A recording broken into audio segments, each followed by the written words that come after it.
On D-Day, 6th of June 1944, the Allies launched the largest naval, air and land operation in the history of warfare.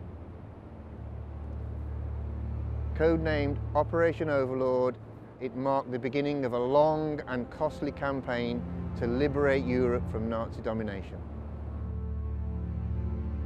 Early on the 6th of June, Allied airborne forces dropped behind the beaches to secure the flanks of the landing zones.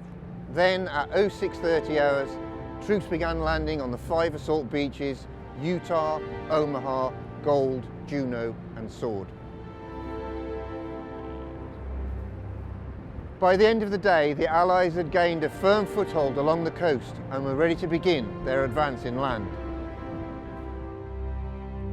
Although limited planning for an invasion of Europe began soon after the invasion of Dunkirk in 1940, detailed preparations for Operation Overlord did not begin until late 1943. A command team led by the American General Dwight D. Eisenhower was formed in December 1943 to plan the naval, air and land operation. As a crucial part of their preparations for D-Day, the Allies developed deception and misdirection campaigns to draw German attention and military strength away from Normandy. This included fake radio traffic and decoy equipment, such as inflatable tanks and dummy landing craft, and even imaginary military forces and special agents. To build up resources for the invasion, British factories increased production, and in the first half of 1944, approximately 9 million tons of supplies and equipment crossed the Atlantic from North America to Britain.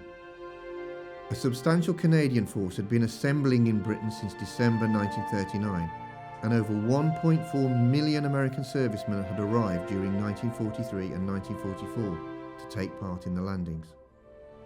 By 1944, over 2 million troops from 12 countries were in Britain preparing for the invasion. On D-Day, Allied forces consisted primarily of American, British and Canadian troops, but also included Australians, Belgians, Czechs, Dutch, French, Greeks, New Zealanders, Norwegians, Rhodesians and Poles.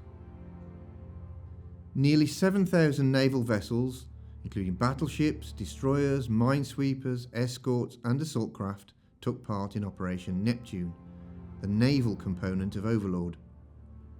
Naval forces were responsible for escorting and landing over 132,000 ground troops on the beaches on the first day. Warships also carried out bombardments on German coastal defences before and during the landings and provided artillery support for the invading troops. HMS Belfast led Bombardment Force E, supporting the British and Canadian assaults on Juno and Gold beaches. She opened fire at 5:27 a.m. on the 6th of June 1944. D-Day did not bring an end to the war in Europe, but it did signify from that moment forward, victory in Europe was in sight. By August 1944, the Germans were in full retreat from France.